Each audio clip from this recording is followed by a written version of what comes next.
Now, back with us is our resident vet, Alex Melrose. Hi, Alex. Hi. So we're going to talk about basic pet first aid today. Yeah. I'm glad to see you brought your furry friend in with us. Yeah, he's helping out. What do pets most commonly need first aid for at home? Yeah, well, look, the most common things that we see that people bring animals in for is trauma. So they're going to have cuts, bites, things that are bleeding, things that require pressure, need some bandaging, need some pressure on it to stop the bleeding. Are you talking to your dinosaur again? Yeah. Talk to me, Alex. Talk to me.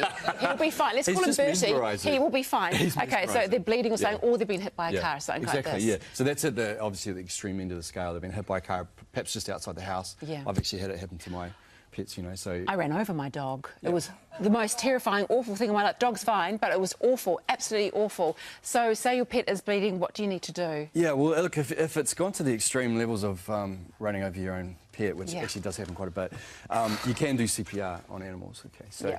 So what you want to do is you want to remember that you want to close the mouth so that you're not just getting air running around in here, and you want to do mouth to nose. Okay. Okay, so you're sort of breathing pretty hard, trying to inflate the chest through the nostrils with the mouth shut.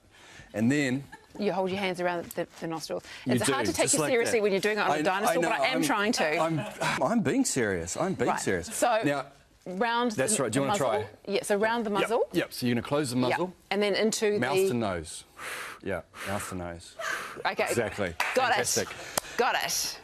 If you're watching the chest, you'll see the chest rise a little bit. That's letting you know that the air's getting through, there's no obstruction, and that also that you're not overinflating. How many breaths should you do?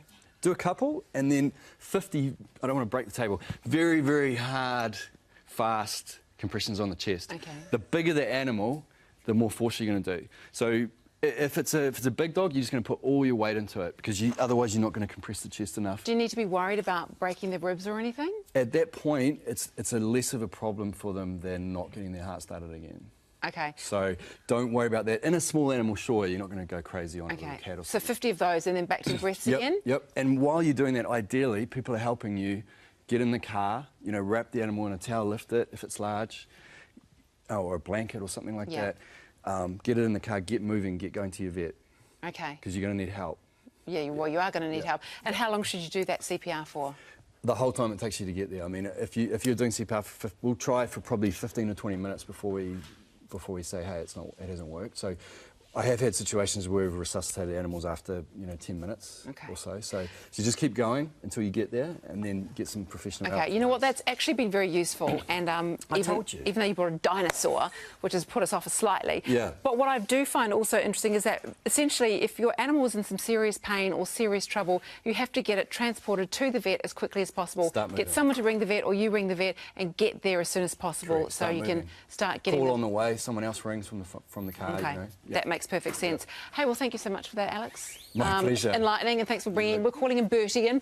And now to our pet of the week, which is not Bertie. It goes to Zeus. Look at Zeus. Oh, man. Oh, Zeus is very cute. If you want your pet to be up here next week, make sure that you post a pic on our Facebook page. Just go to the Cafe NZ on Facebook. Thank you so much for coming in, Alex. That was awesome. Thank you for bringing Bertie. That was great. And more information, we'll put that up onto our cafe website as well, thecafe.co.nz.